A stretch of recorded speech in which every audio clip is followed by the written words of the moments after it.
It was a crisp, early morning at O'Hare International Airport, the kind of day where the sun glinted off airplanes and the hum of engines promised adventure for travelers unaware of the chaos about to unfold.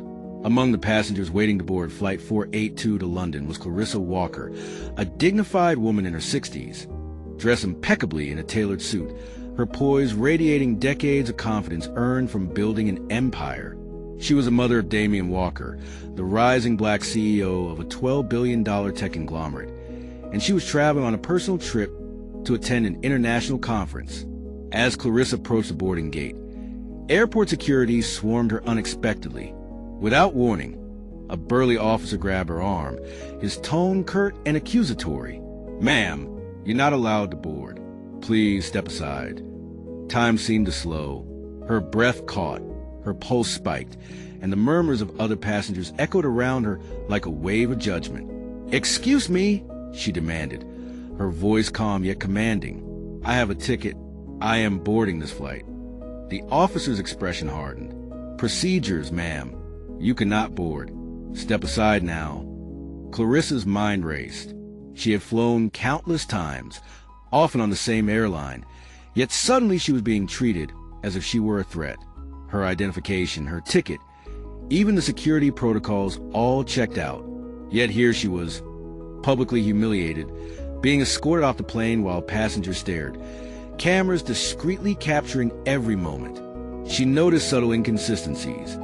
The lead officer's demeanor suggested personal bias. His supervisor avoided eye contact, and oddly, the boarding scanner had glitched just before they detained her. Something about the timing was deliberate. This was not a random act. Clarissa's pulse quickened, but she didn't panic. Her mind, honed over decades of corporate negotiation, began calculating. This was a public incident, one that could spiral into massive scrutiny for the airline. But more importantly, it was a personal affront that demanded action. She looked around at the murmuring passengers, then directly at the security officer. "You realize who I am?" she asked, her tone ice cold. "I am the mother of Damian Walker. You just humiliated me publicly. Do you understand the consequences of your actions?" The officer hesitated, perhaps sensing that the situation was no longer under his control. Clarissa straightened, exuding calm authority. Every moment of hesitation on his part increased the tension, as if the universe itself were waiting for the next move. Clarissa walked briskly through the terminal, her mind working faster than anyone around her could possibly imagine. Each step, each turn was calculated. This wasn't just about being pulled off a plane. It was about accountability, justice, and sending a clear message that no one could humiliate her or her family without consequences. Her phone buzzed again. Damian's text read, "Mom, I've alerted our board. The airline relies heavily on our $5 billion funding for their expansion projects. You know what to do." Clarissa's pulse surged. She had spent years observing power, influence, and leverage. Today, she would put that knowledge into action.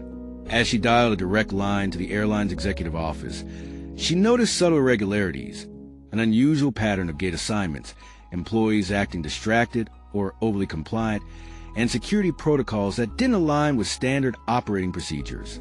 It was clear that this wasn't an isolated incident. It was coordinated. Someone wanted to humiliate her publicly, but why?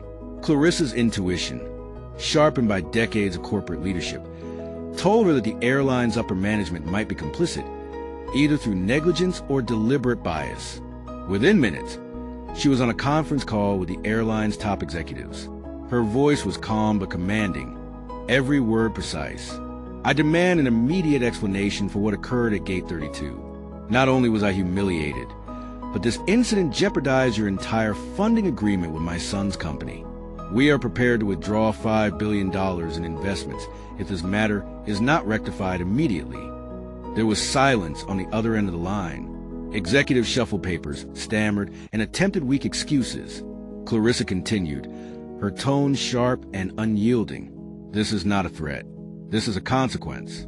Every action you take now will determine whether this escalates legally, publicly, and financially. Do you understand?" Clarissa sat in her private office, staring at the bank of monitors displaying the airline's internal system activity. Every unauthorized login, every attempted override, every suspicious file transfer screamed one message. Someone inside the airline was orchestrating this, and they were daring her to act.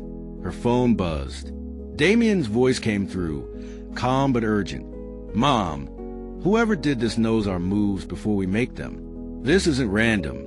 It's calculated, methodical, and designed to humiliate you while sabotaging our funding leverage. We need to find the source before they can strike again."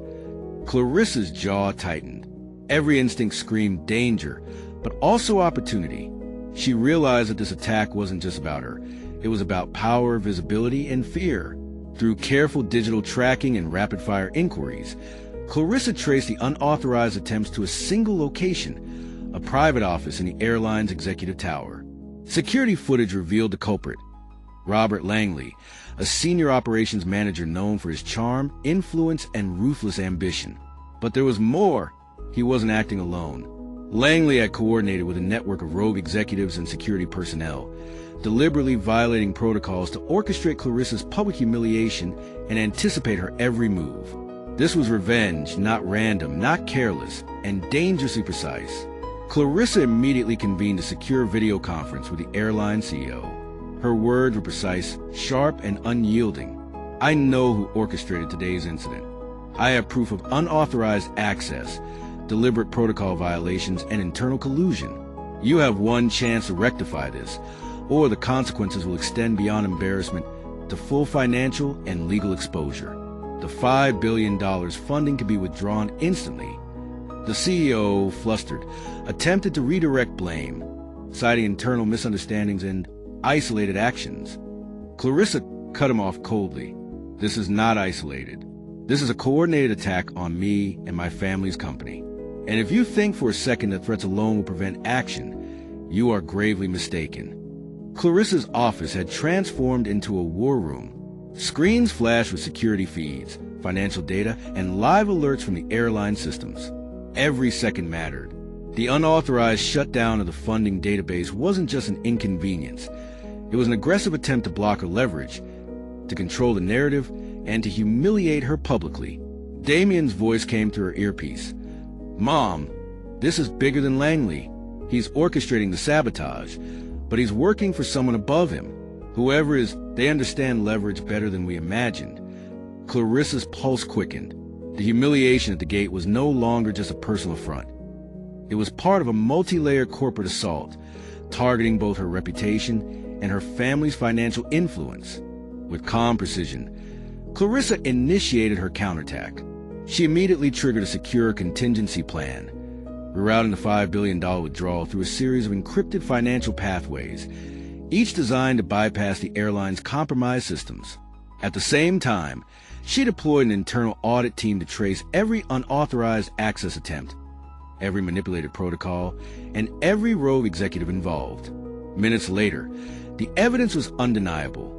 Langley had acted as a puppet, executing a coordinated campaign of intimidation, sabotage, and surveillance. And yet, a shadow remained, the unseen mastermind behind the operation. As Clarissa compiled the evidence, a confidential email appeared in her inbox. The sender, the airline's board chairman, encrypted and marked urgent. The message was chilling. "You have exposed Langley, but you have not yet exposed me. Every move you made today was anticipated. I wanted to see if you would retaliate, and now you have. Be aware. Some games are larger than the players you can see." Clarissa's jaw tightened. Someone higher up, someone with far-reaching power, had orchestrated this entire ordeal. The shredded check at the gate, the public humiliation, the sabotage. It was all a carefully constructed test, and she had passed. But the real game was just beginning. The office was tense, every monitor an alert potential trigger for disaster. Clarissa and Damien moved with surgical precision, coordinating every step of the $5 billion funding withdrawal, while simultaneously tracking rogue executives and internal sabotage networks. Each keystroke, each command, was calculated to stay 3 steps ahead of the shadowy forces conspiring against them. Clarissa's phone buzzed again. It was a secure message from the airline CEO, desperate and stammering. "Mrs. Walker, we've traced every incident. Langley acted without authorization. We're prepared to cooperate fully." Clarissa's lips pressed into a firm line. Cooperation was not enough. The humiliation, the sabotage, and the threat of exposure demanded accountability, not just compliance. Within minutes, Damien confirmed. All financial routes have been secured, bypassing compromised systems. The airline's attempts to block the transaction were neutralized, and Langley had been contained and exposed. But Clarissa wasn't finished. She needed the mastermind behind it all. She executed a final move, a simultaneous public and private exposure of the airline's internal corruption. Confidential internal communications, surveillance logs, and evidence of sabotage were sent to key stakeholders, regulators, and media channels, carefully framed to reveal wrongdoing without overexposing vulnerabilities. The effect was immediate. The airline scrambled to contain the narrative, regulators opened investigations, and Langley's network was dismantled. Just as the dust seemed to settle, Damien pointed out a final encrypted message. You may have won this battle, but the chairman is still out there. They observed every move you made today, and now you have their attention. Clarissa felt the weight of the message. The public humiliation and sabotage had been just the opening act of a far larger, unseen power game. The real threat wasn't gone. It had simply shifted the shadows. As she watched Damien oversee the final confirmation of the $5 billion transfer, Clarissa knew one thing. They had survived this test, exposed immediate threats, and turned humiliation into victory. But the encrypted message lingered in her mind, a warning from a shadowy figure who remained unseen yet omnipresent. Clarissa's eyes narrowed. The battle was won, but the war and the hidden forces observing them was far from over, and they would be ready. Subscribe for more interesting and powerful stories.